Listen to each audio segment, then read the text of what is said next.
sponsored by heshes.co.uk, a fast-growing boxing equipment brand that give 20% of all sales on the branded products back to a boxing gym of your choice. Hello and welcome back to the Niche Sports All Things Rugby League podcast, proudly sponsored by Hes Boxing Equipment, as always, for all your boxing equipment needs. And today we've got a very special episode. Not only am I joined by Jordan. Jordan, how are you? I'm good, thanks, mate. How are you? Yeah, good, thanks. I'm also joined by, or we're also joined by, Dustin there. I hope I've pronounced that right. You did good. From Rugby League in America.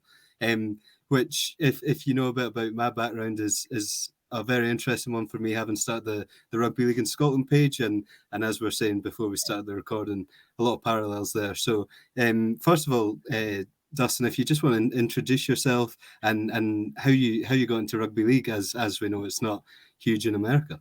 It's not. We're not that big yet. So. So my name's Dustin Zare. I took over for Nate Gladden as the host of Rugby League in America, coming up on about 2 years ago now.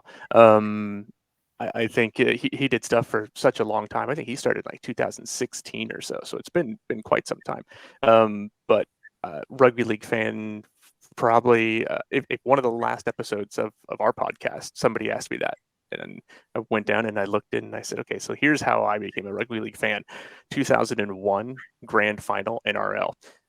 My lads and I were up late drinking, and by late I mean 5 o'clock in the morning. So it's been one of those nights. And in the U.S. back at that time, my guess is probably back when y'all were still just pint size, right? Yeah, young.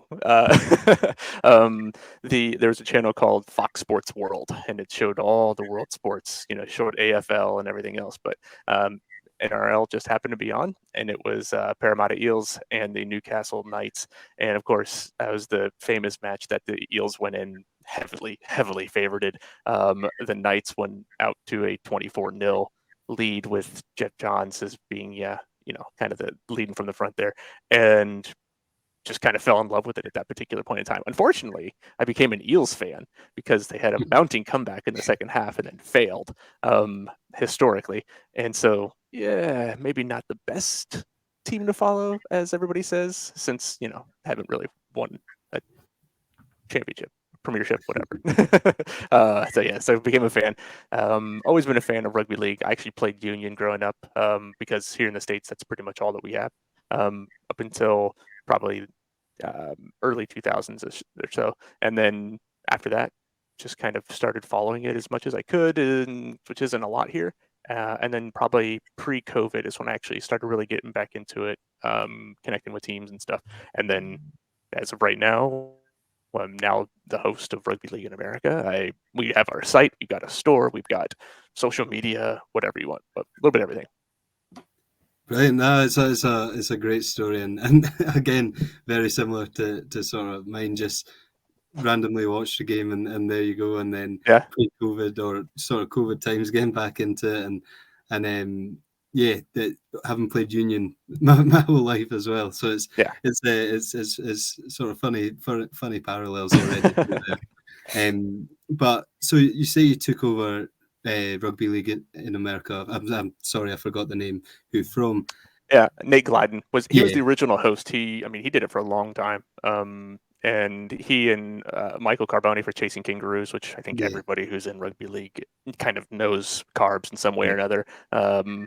And so Carbs approached me probably, it's about 2 years ago or so, just over 2 years ago, and said, hey, would you be interested in joining up and doing like small segments with, Nate would do his stuff, and you and Jim Powers, who was another guy up in the Boston area. We're going to kind of do things here and there. It quickly turned into Dustin taking over hosting and doing everything. So starting a website, things like that. So, it's one of those things that is pretty cool. I'm enjoyed it. Like, it's good stuff, but and then Nate has since he's come on once. I'm going to try to get him on again soon. But it's nice to have him come back because we drink some whiskey or some bourbon and eat popcorn and talk rugby league. It's the best, isn't it? Just chatting away one night and about rugby league, all things to do with it. That's what we love to do. So I was going to ask, and I think we're both quite keen to know. As much as we see things on Twitter, I seen you just retweeted a San Diego Barracudas coach announcement, etc. What is the sort of state of rugby league in America at the moment? Oh man, what is the state? Up until probably, up until the beginning of this year, till 2023, it was. Hey, do you don't swear on this episode? Feel free. No, for me, it was a clusterfuck. That's the best way. It was a shit. It was just a shit show. I think we had kind of disjointed organizations. We had USARL, kind of the leadership, the governance had actually started to go through the process of working with International Rugby League to re-establish itself, kind of improve on what was really kind of a bad situation. You had stuff out in Championship Rugby League, kind of the California Rugby League evolved into Championship Rugby League. They made some erroneous claims about, being the new governing body and all this other stuff. Not true, right? So IRL came out and said that. So it was really is a bad situation. Back and forth, lots of fighting, lots of just headbutting. I mean, typical, like two forwards going at it, just smash mouth right into one another. Now, after the governance, there's been some changes. You see movement of like Pacific Coast Rugby League, and I retweeted San Diego Barracudas, and they just made an announcement for their general manager. So they put in an open application to anybody who wanted to be a general manager of their team, and so she took over, and that's pretty exciting. Like, I'm pretty stoked about that.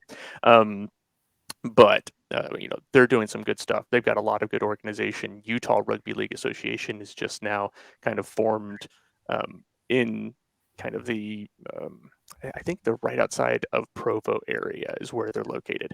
But that is, for me, like, that's the excitement, because they've got a great youth program and they're already starting to build up U14s, or sorry, U18s, and even U16s in some cases. They actually had a match this past weekend, because there's a lot of heritage Tongans and Samoans, Pacific Islanders in Utah, and so you get a lot of those families that are there. And so they actually had a Tonga v Samoa U18 match in the U.S., which is great. Right? That's like a trial match before the big one that they have coming up in a couple of weeks. So that's pretty exciting. And I think you started seeing some changes with the USARL, kind of the traditional USARL, which is in the south of the United States. So Florida, Atlanta, those kind of the big hubs of everything. And then there's a pocket up in the Northeast as well who's doing some good stuff with Rugby League United is what they're called. And you get the teams like the Boston 13s, the Brooklyn Kings, some really classic teams, Delaware Black Foxes, and then DC Cavalry are the other ones. So there's teams everywhere. We're growing. It's getting better. Ish. Like, there's a long way to go. There's a long way to go. No, definitely. What I can't quite fathom, I guess, is, I lost my headset. Hold on 1 second here. Oh, no worries. It's the bad part of doing this live, isn't it? All right, sorry, go ahead. Yeah, the one thing that sort of really gets me with America, it's so big, obviously. Oh yeah, right. Like, I'm struggling just to sort of sometimes keep a track of Scotland, and that we're literally probably smaller than some of your states. Right. So if we wanted to, perfect example, I think we did this on one of our last podcasts. We talked about if Tampa wanted to go play Atlanta. I think, and I'm pulling it back because I actually have it saved. And I think the drive time was somewhere around. Oh man, it's off. I can't find it right now. I'll pull it back up here in a second. But it is far. It is 6 hours and 50 minutes driving. Jeez. The furthest cap we have in Super League is about 2 hours. So and that's, you can take a train too, by the way. Like, that's yeah. Drive, because there's no way. So that distance is a big hindrance for the growth of the game. And I think I don't think that people in Sydney or people in in wherever, Gold Coast or up in Brizzy, in Australia or even in the UK, they quite understand like the actual distance that we have to travel to play. I think it's one of the reasons why Pacific Coast Rugby League, Utah Rugby League in particular, doing well and will do well is because everything is like within an hour and a half from where their hub is, basically, and like the Provo, and they can connect to Salt Lake City, and it's pretty close. But for teams like, basically when we have the championship, I know where I'm just going to say it. If I get in trouble, I don't care. The championship for the USA this year, for the entire, national championship, will be on the East Coast. It's going to be in whoever wins the USA South. So it'll probably, I'm calling it now, it'll probably be Tampa, since Tampa's kind of dominating everybody. But now I'm really going to get in trouble if people hear this. But yeah, so Tampa's probably going to host this year, or at least it's going to be in that area. For someone from the Pacific Coast Rugby League champion to come over and play, it's a flight. It's a 3 to 4 hour flight, if not longer, depending on where you're at. That'll give you some idea of like how hard it is to grow in this country. Well, I guess that's what I admire about what you're doing as well. It's almost impossible to keep an eye on all of that at once, but that's what you're trying to do, and obviously very knowledgeable about all assets of the game and the different places. I honestly just the size of America, and then because it's not a huge sport, a huge sport over with you yet, and that means there's not as much money. It's fine to fly teams out when they're in a big national league, like the NBA, the NFL. That's huge. They've got money to burn. But when there's not much money in it, which we know all too well about over here as well, it makes it that much harder. Yeah, I think a good example of that is, last Friday we did an Instagram live with Avery McDougal. I did an Instagram live with Avery Lewis McDougal of Avery Sports. He's in Canada, and we kind of talked about the Toronto Wolfpack, which you all know very well. The issue that we talked about was like flying teams from the U.S., like from Atlanta to Toronto to play, a match, if you will, and playing other, teams, $500 a ticket. Well, if you multiply that times 24 something guys, you're looking at $11,000 just to play one match. Because you're not going to drive that, because you thought that, Florida to Atlanta was long. Like that's a haul. It's a day and a half drive to get up there. So, it's hard. And I think for a lot of people that they don't quite realize that distance and how the lack of money in the sport makes it a little bit more difficult. So I guess, like you've already spoke about, the teams on the Pacific Coast, down south and whatnot, champions playing each other. Is that the sort of way it works in America at the moment? Then there's almost their own wee leagues rather than a national tournament. Yeah, I think the way that it's currently structured, and it's same as in Union as well, the way that it's currently structured is you will have regional finals, and then you'll meet in one location for a grand final. And that's how this is kind of working. The structure is still a little bit different. Championship Rugby League does still technically have a couple teams that are involved, but they are not associated with USARL, which is the governing body. Rugby League United, all those teams used to be associated with the USARL, but they are not as well. So the teams from the Northeast and those couple teams from kind of the San Francisco area will not be involved in the finals. I hope that changes in the future. I'd love to see kind of a joint organization, a joint championship between all. It'd give more games, so you'd probably have the East Coast play the East Coast North versus the East Coast South, and the West Coast, California versus Utah, and those two play. Then they could play a winner in the middle somewhere. So, but we're probably a couple years away from that. I think everybody is still recovering from the NIRL debacle and all the stuff that happened around that. So I think that's kind of it's wishful thinking that it'll be within 2 years to have more of that. Maybe not. I don't know. Maybe I get proven wrong. Hopefully. Yeah, it's something I keep reminding myself as well with Rugby League in Scotland. We have 3 teams competing in our league this year. So we obviously want to build that up and add new teams as and when and get back to the way it once was. I just need to keep reminding myself that doesn't happen overnight. And it'll be the same with you. You want it to be, next season, it's all going to be perfect, but it takes so much for that to happen. And it's easy to get carried away, but then think you're not doing a good enough job when it doesn't happen overnight. So yeah, I know exactly how it must feel, and just like I said, on such a larger scale, it's interesting about the whether it's west, east and west, or north and south or whatnot. There almost seems to be the ability to have a sort of state origin style game in America. Right. And I think that's what, I mean, people want something like that. They want an East-West battle. I mean, that's what happens in all American sports. You've got, the Eastern Conference plays the Western Conference, and I mean, everything is that way. And it has a lot to do with the vast scale of the U.S. And I think we see kind of the same thing in Canada as well, because while we're rugby league in America, we cover Canada, we cover Brazil, we cover Argentina, we cover the NCC down in Jamaica, which is a lot of fun, as much as we can. I mean, not there. I wish I was there. That'd be nice right now. But for the most part, for us, it's one of those things where it's so spread out, right? Brazil's going up to Colombia to play Chile and Colombia, and now Argentina has got a league with 4 teams that are all around the Buenos Aires area, and so I think that's kind of exciting too. But in the U.S., it's just, I think Canada is the next closest, because the RLBC up in the Vancouver area, I'd say, so far west, versus the Ontario Rugby League, which is in the east. So you got an east versus west. Now they play each other in a grand final. Not grand final, but like a state of origin East-West match they just played a couple weeks ago, actually. And so the West won again.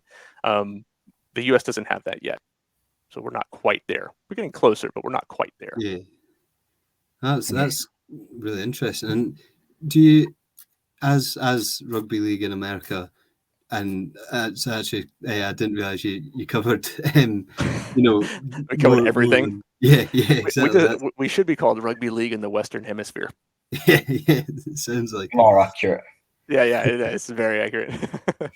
Do you then, obviously, the work you're doing is brilliant, and it's promoting the game, which we're all trying to do it at the end of the day. Do you have those connections with the governing bodies in America, Canada, Jamaica, etc.? I've got some good connections, yeah. I try to keep all those connections happy for all that inside dirt, and I think it's part of it, saying we're just myself, and it's not just me. I should say, Lance Kavanaugh, who is great. He runs Great American Rugby, which is a fun channel. Like, he covers a lot of sevens and a lot of union, so I warn people on that one who are league fans. But here it's a little bit different, and probably, Scott, you kind of understand, like, if you play league, 9 times out of 10 you probably play union too. Like, there's a good chance, like, it just happens here. It's just because union's so big. But he's on there. Dylan Faraci, he does a lot of our social media posts on Instagram and stuff, so there's more than just me that kind of work on everything. I tend, because I get the quote-unquote host title, I tend to be the one that everybody goes to and tells their deepest, darkest secrets, and then asks me not to go tell that on when I record. Yeah. Easier said than done, though. Doing that. Oh man, there's some. I gave away some stuff on the last episode when talking about Toronto Wolfpack, about the situation with them, and how this new ownership that came in and took over for Argyle and stuff from the previous debacle in the end of the Wolfpack, which we won't get into. That's a long conversation. And so there's been rumors floating around, but I actually got confirmation from multiple teams that the new ownership of the Wolfpack has promised to pay for hotels and accommodations. And so we did some math about it, and we're talking upwards of, for these matches that they're supposed to play in Toronto, about $150K US. Ballpark. Just for 9 matches, right? So, and that's why they're probably charging $35 a ticket, which is still very high for it is, which is, I mean, it's professional light. Like, it's semi-professional, and that's a very loose definition of professional. Do you think that sort of price tag then is going to drive people away? Yeah, I think so. I think there's, I mean, if people follow on social media, you can follow our, Rugby League in America. You can see kind of what we've been talking about. There's a couple people in Canada who constantly post and tag us and say, "Why haven't you talked to us or talked to Outlaw Rugby?" Which is another rugby guy you all should talk to. He's a fellow Brit, so and so I think it's one of those things where, I don't know. We'll see what happens. The Wolfpack fans are very faithful, but also a lot of them have been burnt multiple times here in the past couple of years, and so they're starting to lose their faith, if you will. Yeah, I can imagine that. I can imagine. It must be really hard to. Yeah, see, like you said, semi-professional, and it's our grand final actually on this Saturday coming up. It's the first time we're charging all season, and it's £3 entry for adults. Kids go free, and right. Then I'm thinking, is that going to rub people the wrong way after they've been able to turn up to a park or a like high school and watch these games all year long? So yeah, £35 is ridiculous, but then they do have that more professional following. Yeah, sort of. So, you can tell I've kind of given up. I don't think they're going to talk to us. I mean, maybe you guys will have better luck talking to the Toronto ownership because I think they're from Liverpool. So. Oh right, yeah. We can try. I'll put you in touch with some people. So I know people over there.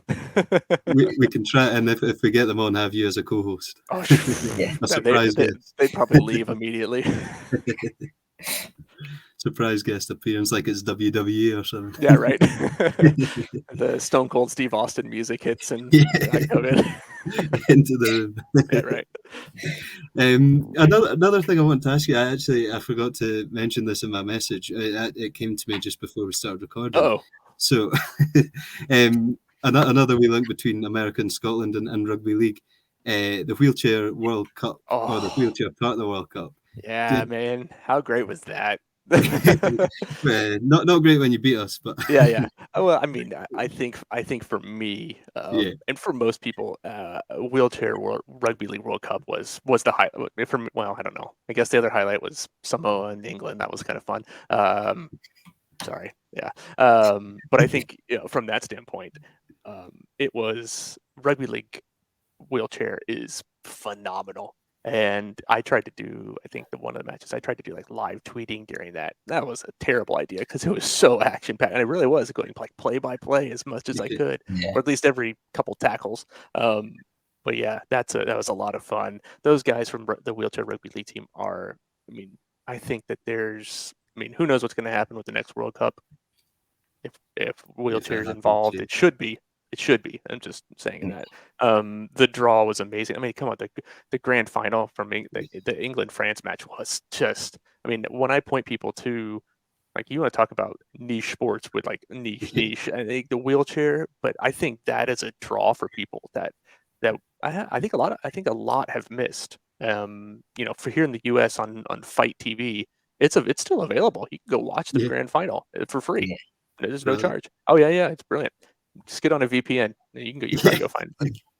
Because that's really positive to hear as well. I loved it. I mean, we knew it was on the tellies everywhere, on free to watch while it was on in the UK. But to actually hear that there was a bit of reach out that far away, and obviously as a rugby league fan, you would be watching. I was watching anyway. Yeah, exactly. But to hear that it was on the TV screens, I don't think I missed I missed like one or two wheelchair matches, but I don't think I missed a single men's, women's, or wheelchair other than that. Living the dream, that is. That is a dream. I still had work to do. But yeah, it was good. There was actually, I was at the Wheelchair Celtic Cup nice. last month, so that's Scotland, Wales, and Ireland, and Ireland had someone who played for America in the World Cup. I forget his name. Interesting. I didn't know that. So when we were playing them, and Wales were sort of watching on the sidelines, and he'd get the ball and they'd all go like "Yeehaw!" or he scored, and everyone started singing "Born in the USA." Oh, that's I funny. didn't really realize that's really funny right there. It was good. It was really. I asked one of the players. I was sort of standing there with the Scotland bench, and I asked one of the guys, and Caden said to me, "Oh yeah, he played for America at the World Cup, and didn't really get on with anyone or something." So I have to research that. I didn't. I couldn't tell you his name. I wonder if it's the same thing. It's like heritage player, like same thing with World Cup. Like, he's a heritage player, so he can go play with them. So maybe because Ireland wasn't in the wheelchair World Cup, so I don't know. Yeah, I'm not too sure why. Were they? How does wheelchair work in America? It doesn't. So how it was for the World Cup? Was it just how did that work? As far as acquiring players, or they just started recruiting players somehow and said, "Hey, we're going to meet in Columbia, South Carolina." I think is where they met, and they trained for. Honestly, that Scotland match was the first match they had ever played. It's not bad then, to be fair. I know, and it sounded great. Like not bad. It's like, I mean, listen, that was a great match too. It wasn't like it was a blowout. Like I think it scared people. They're like, "Oh my, like holy, hey, like they're actually not that bad." Now, when we played France, that was a whole other story. It's easy to get almost carried away with a score in a wheelchair match, though. You said you watched most of them. It's so there's a big pitch with 5 players on each, and it's so easy for the score to just rise and rise. Oh yeah. Have you? I mean, there's some people who the name slips me from two of the U.S. players who I thought were really phenomenal, and probably will be big impact players in the future. Like I said, I think wheelchair rugby league. Like there's guys who are playing. You look at some of those guys that played for France. They're pushing 50 plus probably in some cases. Makes me feel better that maybe I should play, but that's I can't. Right? It's like, at least I had a chance, but you can't play regular because I'm old. So. Do you think what happened in Scotland is we sort of had one wheelchair club, another one started with sort of an ex-England coach, and he'd moved to Edinburgh, and Glasgow, who had a running team, started a club as well. But all of a sudden we had again another 3-team league. But do you think there's sort of scope for that? But then I know that brings back the problem of the pure size of America. It brings back issue number one, and it will always be the big issue, right? Because then I think the best you can do is if you had everybody located in a centralized location, like in a Los Angeles or New York, where you had plenty of people to pull from who could live in the area, play in the area. You'd have to be in a big city to do something like that and have on the out, like Atlanta, Chicago, things like that. And you think like the biggest cities in the U.S., Dallas, Houston, stuff like that. But then you got to find people that want to play, right? And then you got people like, so I don't see it. Unfortunately, I don't see it. I think the only way it's going to happen is if Americans go over and play in European competitions for wheelchair. That's about it. Yeah, which unfortunately is a shame, but I think what you said, the spawn problem number one. It's always the number one problem. It's like, well, because they've asked, a couple of teams have asked me, well, do you want to come out and call and do play-by-play for the match? I'm like, I'd love to. Are you paying for my flight to go over there, or are you paying me in any way to do it? Because if I want to go call the match in, the closest one for me is probably Atlanta, because I'm in the North Carolina. I'm in Charlotte, just outside of Charlotte, so East Coast, mid South. So it's about a 4-hour drive to get to Atlanta for me. And that's the closest team that I have. Wow. Yeah, I know, right? Yeah. So me and Lewis are going to London actually in a few weeks for our cup final. That is. Are you guys calling it? No. We wish. But that'll be, for me, that's less than 4 hours. It's about 2.5 hours, 3 hours for me. So. Are you in the Challenge Cup final? Yeah. Oh, okay. I thought, okay. I thought there was like a different one you were calling. I was like, oh, cool. Congratulations, guys. the challenge. I still need to figure out getting there, John, because trains are ridiculous from Edinburgh, and I might just end up driving. I'm figuring it out, but I'll be there. I'll make an appearance. 100%. There you go.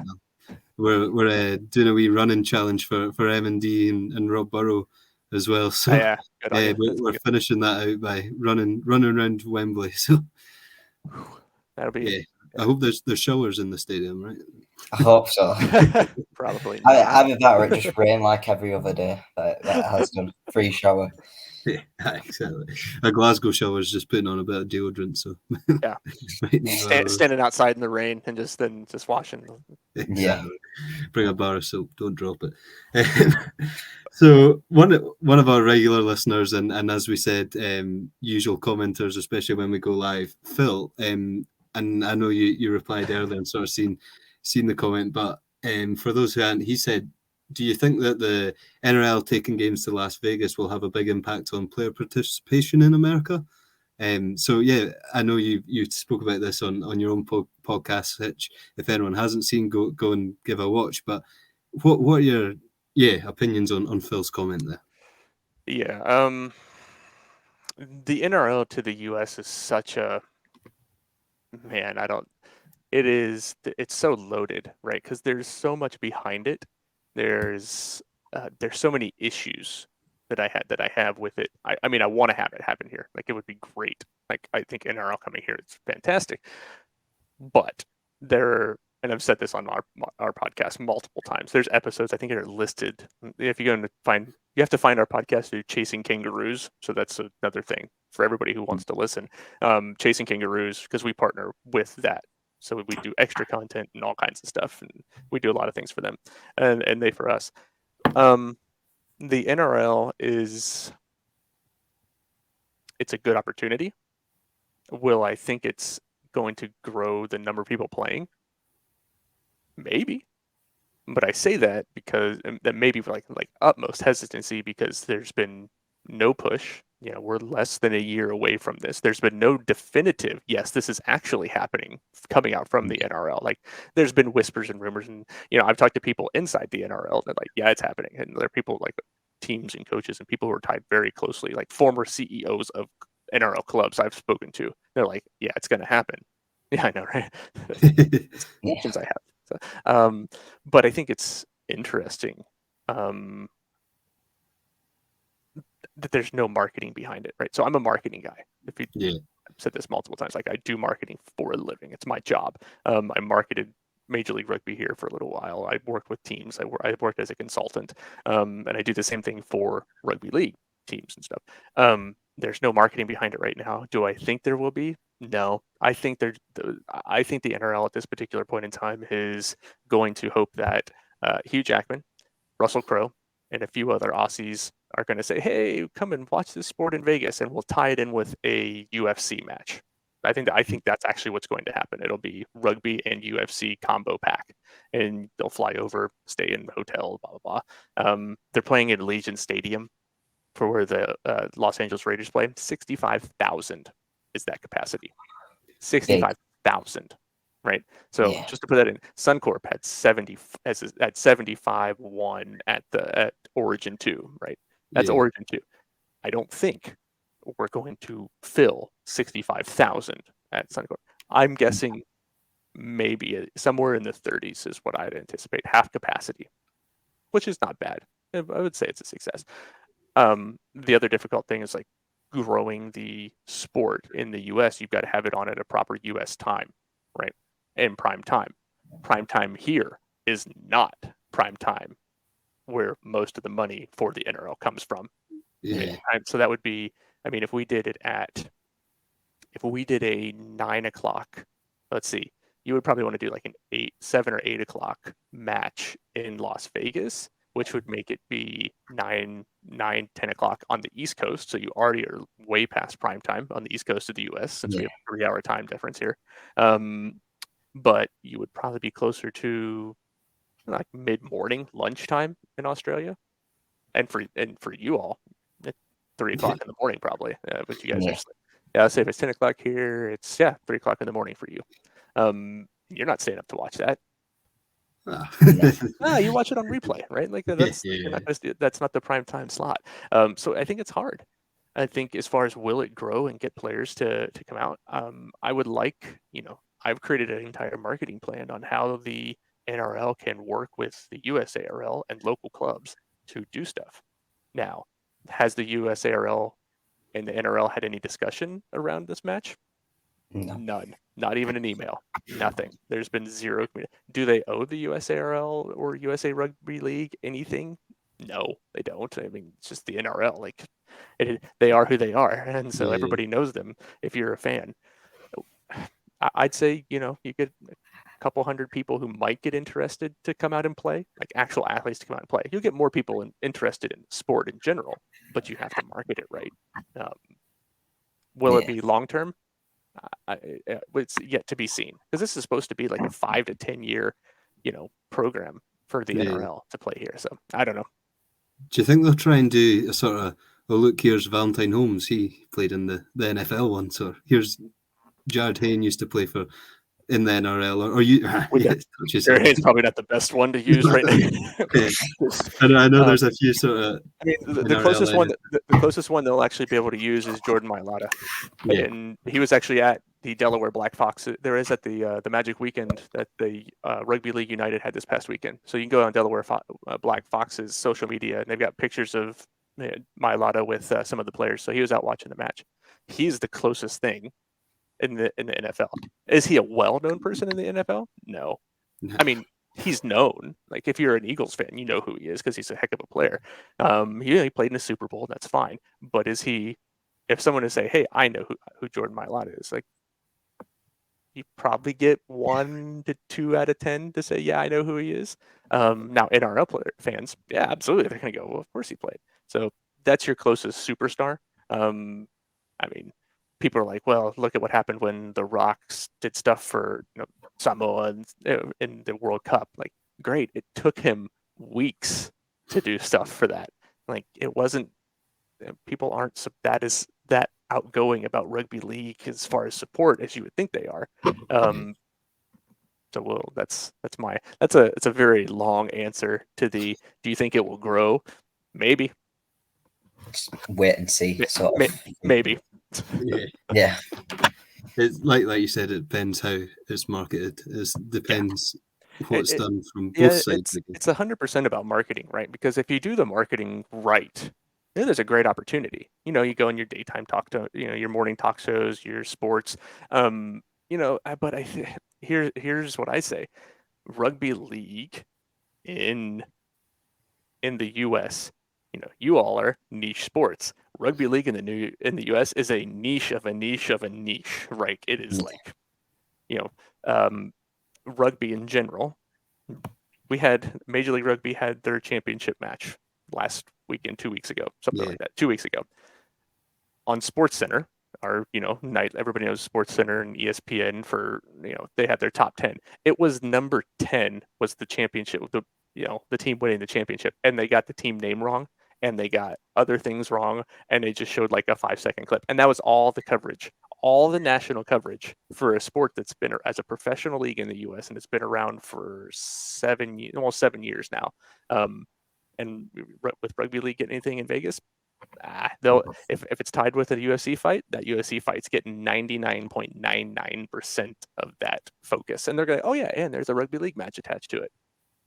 Unless you do proper marketing, and that proper marketing means going around to big cities that are hubs of rugby league in the United States. So going to like a Jacksonville, a Tampa, Chicago to grow the sport in these different areas. There's more on there, but the NRL would have to pay me to get all that information. like you were sort of saying earlier, it's hard. Like, you can hardly access the Super League at all. I don't know about the NRL if you managed to watch that at all, but I watch NRL all the time. Yeah. So I just caveat on that one. Because here's the thing: the NRL.com will post matches on delay. Like there's like a blackout delay, 24 hours, and it's free to stream online. So I have my television in the living room hooked up to NRL.com, and like Friday night footy for me comes on at 9 o'clock on a Friday night. Happy days. Perfect. Right? Like it's the previous night's game. So it's, you know, Thursday for me, but Friday night for them. And so that works out well. Whereas, you know, and you can watch it, you know, we have Fox Sports 2, which is one of the Fox Sports channels. Mm-hmm. It shows maybe one rugby league match a week, maybe. Now AFL, Aussie rules, 2 to 3 matches a week. It pisses me off. I mean, like AFL's okay, like, it's fine. But you want to grow the sport, and you're only on 2. But and then the other thing is, you talk about Super League. There's 0 Super League. Super League is on Fox Sports Plus, and that is a $17.99 a month subscription. And I'm guessing no one's subscribing to watch the Super League. Ian Barkley, who is I'm pretty sure, I think he's a Wigan fan. I think he's a Wigan guy. He's out in Idaho. He definitely subscribes to that, because that's how he watches his boys in Wigan play. So that's like, I've always been a big advocate of watch a game that, like I said, and you also said, played rugby union, never played league, but it's my sport sort of thing, and that's because I watched the game, and that's because you, in 2001, having a few beers, watched a game.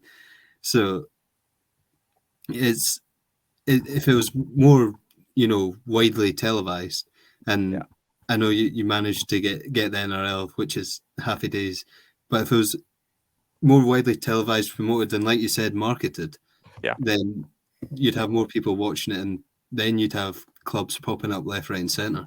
Well, and I think that's from a Super League standpoint. There's nothing stopping the Super League from saying, okay, let's put all of our games online, and then offer it. You can offer it.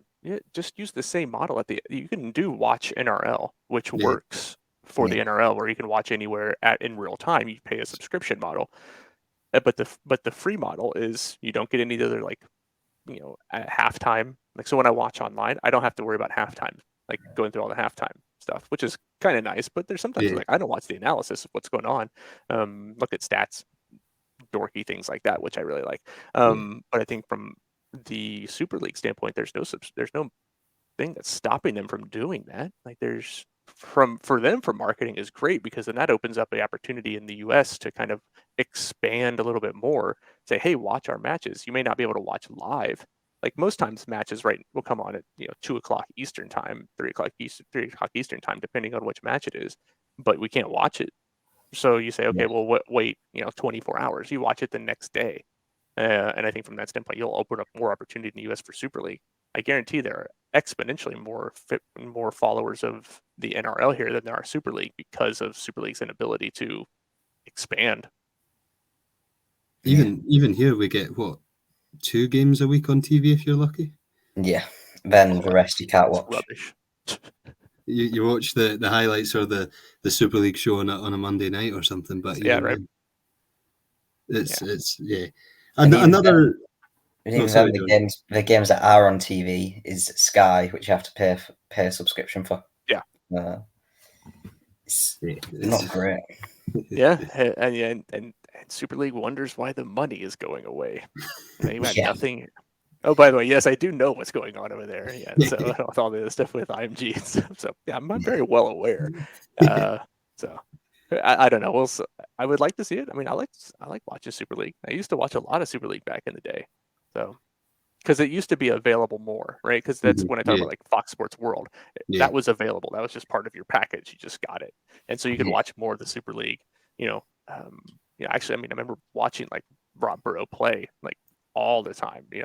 Watching Rhinos matches, like it was quite something to to see. So, so that was kind of, I want to say, I followed the Rhinos. I didn't really follow anybody in the Super League. It was just more like we watched the matches. I just remember the names because you have some of the greatest players that ever played. So. Another question from Phil on Twitter was. You had more questions? Yeah, he replied to 2 different. I think he replied to John's retweet, and then. It's been a long day. No, Phil, sorry. He replied to John's retweet and then replied to the Niche Sports tweet. Okay. But he said, just listen to the latest podcast of yours. It's very good. Do you have any coaches that have experience of playing / coaching in Australia / the UK, what gives you the confidence that we'll see an American player playing at the top level in the next 10 years? So he's asking the hard hitters there. Coaches that have played or coached in, I don't recall off the top of my head. Utah, Nuu Akaripa, he played down in the NRL. I want to say did he play with Manly? Sorry, Nuu, if you're listening, man, I apologize. I just talked to you like 2 weeks ago too, and I should have remembered that. Go back and listen to the Utah Rugby League one, because that's where I talked to Nuu and George Tupou, who's a Manly guy, and I think George might have done stuff with Manly with the Sea Eagles. So obviously Pacific Islanders big in that. So they are over in Utah coaching the Roosters and the Seagulls. So they've got some experience. As far as others, though, not a lot, and not that I can think of. I know the guys who run the Pacific Coast Rugby League. I want to say Addy Cooney. He played. Crap. I know this now. He's gonna text me after this, and he goes, "I played here. I trained with this." I forget who he played with. He was involved with a Super League team, but I cannot remember off the top of my head. I had a lot of stuff to remember covering the entire Western Hemisphere. So Addy, sorry when you listen to this or watch this, I don't remember which team you were with over in the Super League. He's the president of the PCRL and the head coach of the LA Mongrel. Oh yeah, they're quite active over on. Oh yeah. So everybody in the PCRL is super active on social media. They do a good job of that too. Yeah, that's key to promoting it as well. And it's the third question. I call it a third question because that's a big one. When will we see an American player in? I mean, technically, we already have, kind of, sort of. Ryan Burroughs played with the Toronto Wolfpack. So that's kind of already happened. He's currently the coach and he's currently the captain of DC Cavalry, kind of owns the DC Cavalry as well, who are undefeated in Rugby League United, absolutely just destroying people up in that competition. And then let's see, who else? We got a couple guys in the US that are playing kind of low level down in Australia. No New South Wales Cup or anything like that, or Queensland Cup. But as far as getting to the top, like playing Super League and NRL on a regular basis, it's going to be a player that has played probably Union to start off with his career, made a switch over to League, and is young, and decides that he doesn't want to play Union anymore in the U.S. because you have Major League Rugby here, which people are going to be drawn to that. But it's going to be a player that then gets pulled somehow to go play, or basically lured to go play in Australia or something, or the UK. It'll be tough. It'll be a while. Could the NRL, part of my marketing and my thought about what the NRL could do, would help with that? Because you think about there's hundreds of thousands of athletes in the U.S. You talk about size, like from a space perspective, but also the sheer number of like D1 college athletes that do not go to the NFL is astronomical. Like a small percentage actually play more than 2 years in the NFL. So you get guys that have speed, quickness, strength, all of that you have to play rugby league. You need to get them to be pulled and go play that sport somewhere else. Will it happen? It's be tough. It's tough going. So maybe one of these U18 Utah players that are out there playing this past weekend, maybe they're the ones who are going to go play somewhere. We'll see. Yeah, I can also imagine like America have always had a good rugby sevens team, or a strong enough rugby. Not this year. They were terrible. Oh really? I've not really been. They weren't very good. But you've had your likes at Carla Niles, and stuff like that. But I know Carlin. That's why. Yeah. So yeah, I can imagine that, like the a sevens. It happened with, what's his name, Lockie Miller. Is that the Knights fullback who was replaced with Ponga this year. Sort of was Oh there. yeah, that's right. He was a Sevens player, wasn't he? He came from Seven, and I know there's Will Warbrick as well from the Storm and stuff. You can almost imagine it happening via something like that. Yeah, I mean it's happened in Union. Like we've had players go play Union. We have lots of U.S. players go play Union. You know, and they're all over. There's a lot of guys playing in the Premiership. There's guys that are playing down. You know, Todd Clever, who was like a captain for the U.S. Union side for a long time. You know, he played in Australia. He played in the UK. He played all over. Played in Japan. And so, yes, it can. Will it happen? Eventually. When? No idea. Yeah, no. Hopefully we do. Well, what did Phil say? Next 10 years. Hopefully it is the next Maybe. 10 years. And it goes back to that point of you want something to happen overnight, but it is realizing that it's going to take a while. Yeah. And it's one of these things that when it does happen, hopefully it then encourages that next generation of player, and that's when you see a jump in growth, and it become, I guess, going back to marketing, easier to market when that's the case. Yeah, and I think it's all about telling stories too, right? You got to be able to tell a story like, hey, this guy, he grew up playing football, switched over to rugby, then he found the love of football still, and that's how he got into rugby league. Because you know, listen, from a marketing standpoint, rugby league for an American audience who are just diehard football fan, NFL fans, gridiron, it's easy. Like, you know, for most American football fans, when you show them rugby union, they're like, oh, why are they doing the scrum thing? Why they lift out? Why the acrobatics and stuff? Whereas you show them rugby league, and they're like, yeah, I got it. Okay. You know, rather than, you know, 4 downs for football and kicking it or scoring, you get 5 and then you kick it. Okay, fair enough. I got this. Like they understand the concept.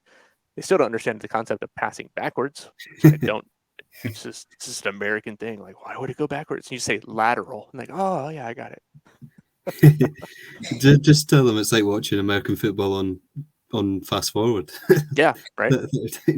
Without all the advert breaks in between. Oh yeah, it's, oh my gosh, it's so boring. Like I don't know. I don't watch American football that much anymore. It's just I don't have 4.5 hours, 5 hours of my day to sit and watch one match that ends up being about 20 minutes of actual movement. Yeah. As well. It's actually something I myself am looking to bring into the niche sports sort of environment. So, but I could not watch a whole match, or sometimes I'll have it on in the background on a Sunday, which is a Sunday night here, quite late at night sometimes. So, you know, I think the only match I watch in full is the Super Bowl most years. But like, I mean, everybody watches the Super Bowl because it's just one of those things. Like, what's going to happen now? What commercial is going to come on? That's what we watch it for. So. We don't get that. We get cutting back to the Sky presenters. And oh god, no, that's boring. Yeah, we don't get the excitement of the adverts. A question I'd sort of thought of just there. Obviously, you've got some NRL knowledge and whatnot. What did you make of, first of all, Origin 3, but then I guess the series as a whole? Series as a whole? Well, if you're a Queensland fan, it was great. If you're a New South Wales fan, the question is, why is our coach still in place?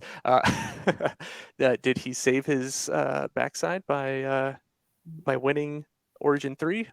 Yeah. Shouldn't. Like, you should. Anyway, I'm not gonna get into that. I'm not a pundit. I don't care. Origin's great. I love Origin. Like, I mean, it's early. Like, you got to get up. It's 5:30 in the morning for me to get up to watch Origin. So, but I also have to stream it through Twitch. So I have to find somebody who's streaming it too. Not that anybody's doing that illegally or anything like this. But I got to stream it through Twitch. I think, you know, obviously Queensland was, you know, game 1 was good, nice and close.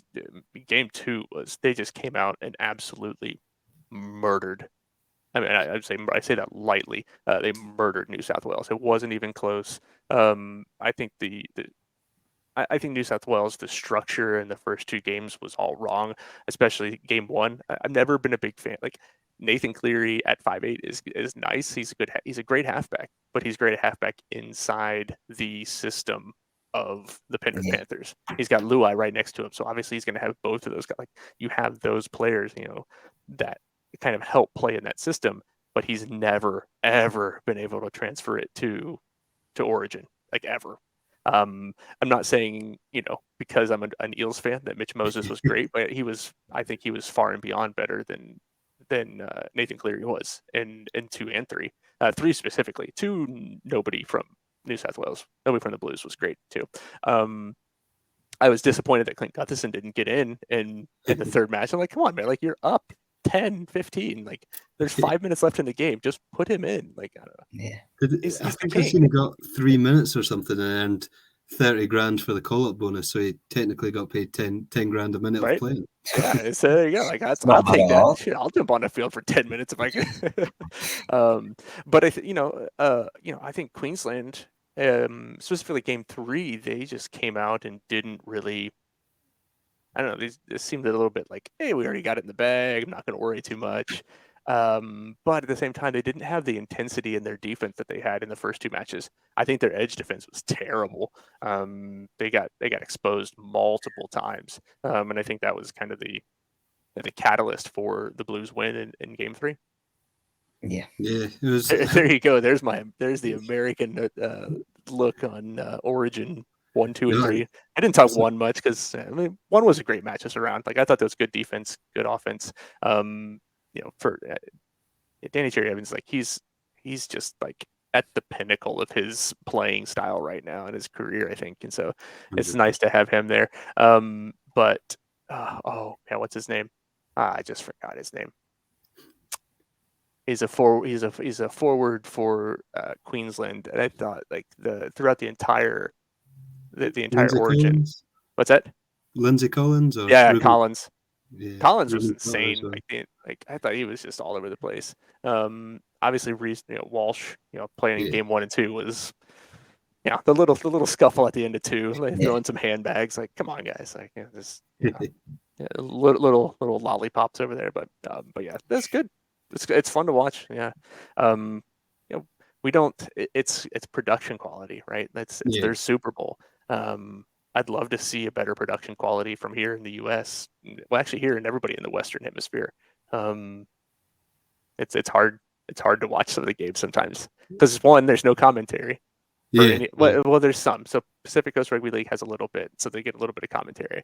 And Tampa and Jacksonville have like one person doing it, but it's not like they're not taking the time to talk about tackle counts and things like that. And so it's just like, here's what's happening every single play. So it's good. It's fine. It helps out a little bit. But most people, it's just on an iPhone. It's rough days.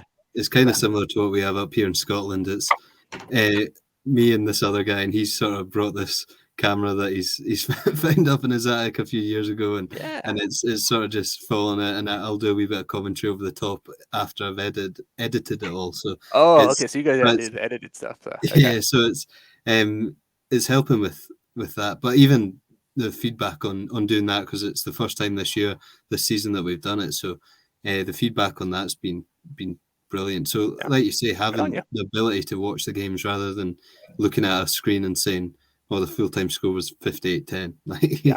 Right. And that in some cases, like, we don't even get a score. Like, you're watching the game, and there's not even a score bug on. There's not even a bug on there to show like what the score is. Definitely not a tackle count, anything along that line. And I think that's it. Just, you've got to make it appealing to the customers. And so for probably in Scotland, definitely down here, it's tough because that's a lot of work, and people have to put in the work in order to get it done. And so Utah does a good job. Like, the Utah Rugby League Association, like, they don't have an announcer or a scorer, but they at least have a giant camera on a pole that can turn left, turn right, and zoom in, which is more than most teams have, which is great. So I love watching that. So that's why it's fun watching those guys. Like I said, I just watched the U18s play. Like, that's a heck of a lot of fun. No, that's brilliant, and especially in such a big number one problem again, such a big area, to be able to watch the matches when realistically you're not going to get to many, if any, at all. It's a great. I will be lucky to get to one match this year. Yeah, Now, will I be at the NRL match? Yeah, you better believe it. I will definitely be over there.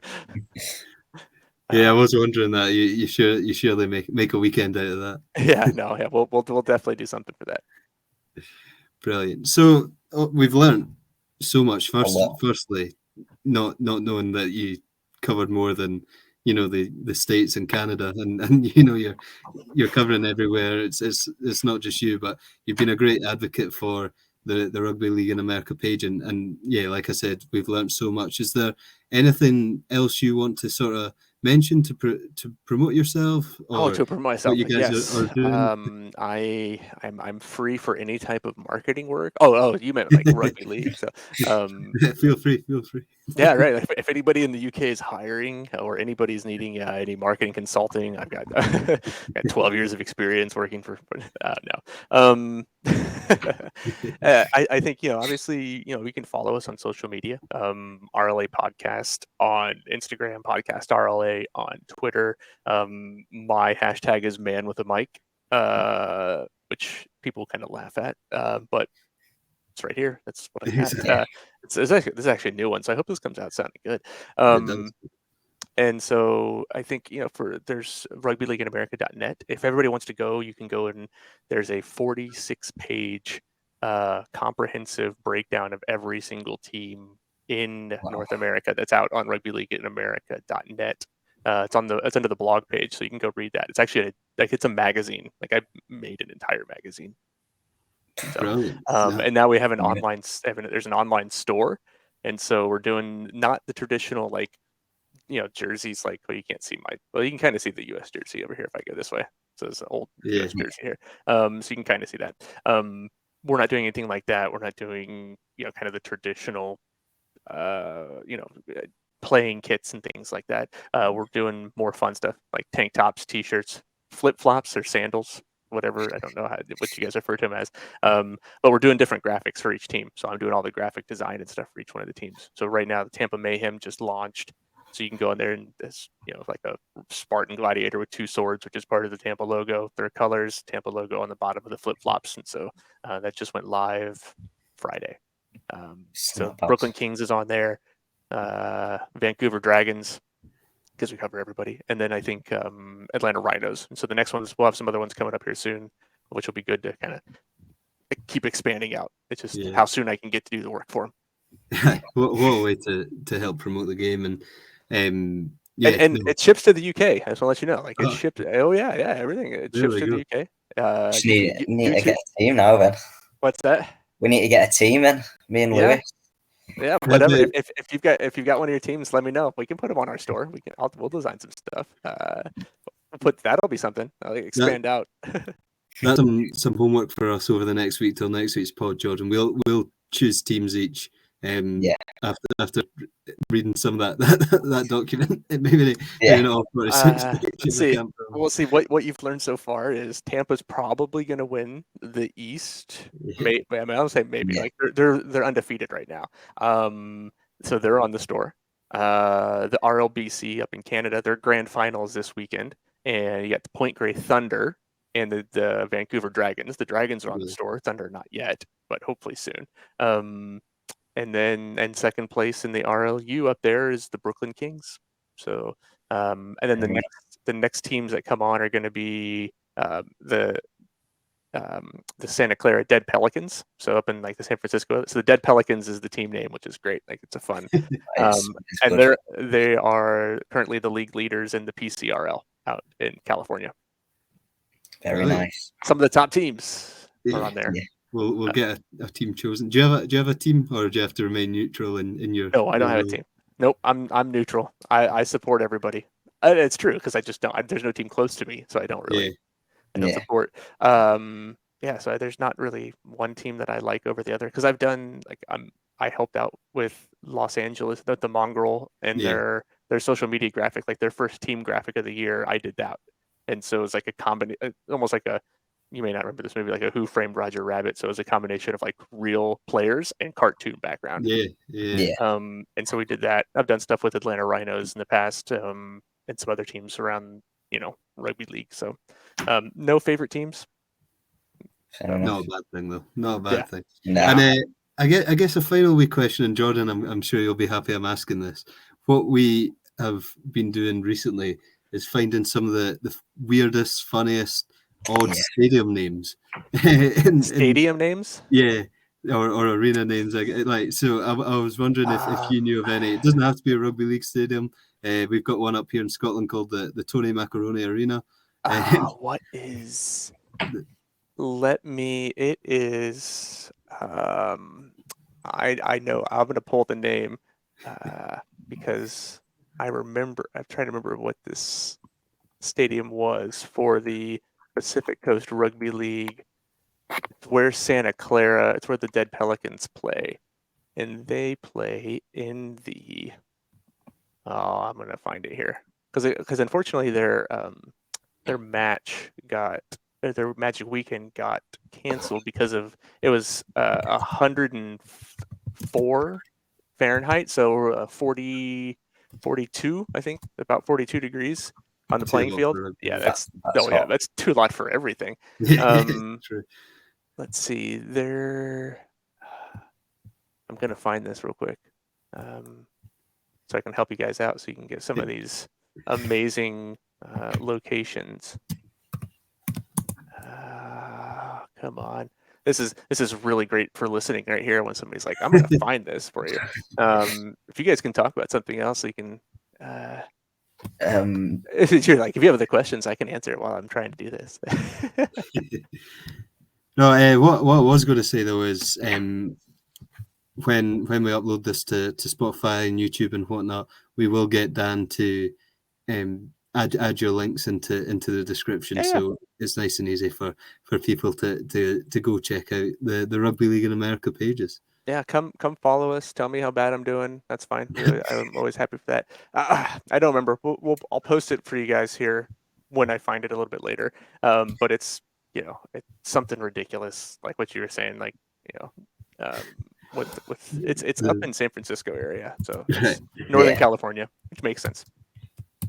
Yeah, we've got a few random ones that we've managed to find. The Tony Macaroni, the Totally Wicked Stadium, the Fox's Biscuit Stadium. Totally Wicked's not Hunky Dory Park. I like that one. That's a good one. That's up there. We're thinking of doing a wee tour and visiting them all, so we might have to jump on a plane if there's little 10-hour flight or 9-hour flight over to San Francisco area. That'll be good. Yeah, I'll find it and I'll pass it along to you guys. But yeah, it's a pretty. There's a funny one somewhere. Most of them are just like high school names like John C. Smith, senior high school or whatever. I don't know, something like that. That's where Atlanta plays in Silverback Park, like the Silverback Gorilla. Like that's kind of a cool one though. That's quite cool, yeah. Yeah, so if you do it, if your next round is like cool park names around the world, so. Yeah. Definitely.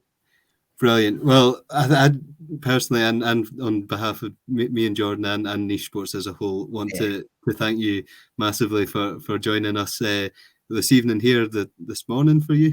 Oh no, it's 4:00. Oh, this afternoon for you. But for taking time out your day and enlightening us on where we were being quite naive and not realizing the scale of what you do. All right.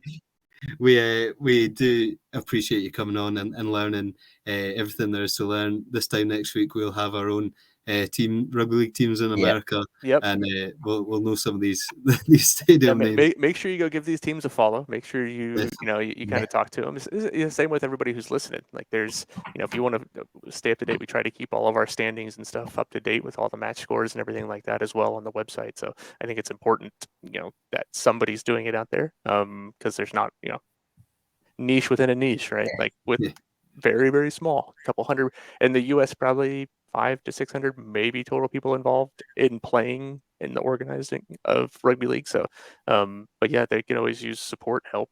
Anybody want to help others without social media, those teams always need it. It's always a good way to help out. Definitely. And yeah, brilliant. We do love what you're doing, and who knows, maybe have you back on another pod in the near future to enlighten us even more, and hopefully one day in the future we'll be talking about the American Rugby League star playing in the NRL. Yeah, that would be something, that's for sure. We'll see. or the Super League. Oh, the Super League. There Yeah, you go. don't write it off. Brilliant. Well, thank you very much, Dustin, for joining us. As we said, go give Dustin a follow and Rugby League in America a follow. But we'll let you get on with your day before we go into talking about the Super League and whatnot. You're good, guys. Appreciate it. Thanks much, and Yes. we'll look forward to seeing what you guys do next on Niche Sports.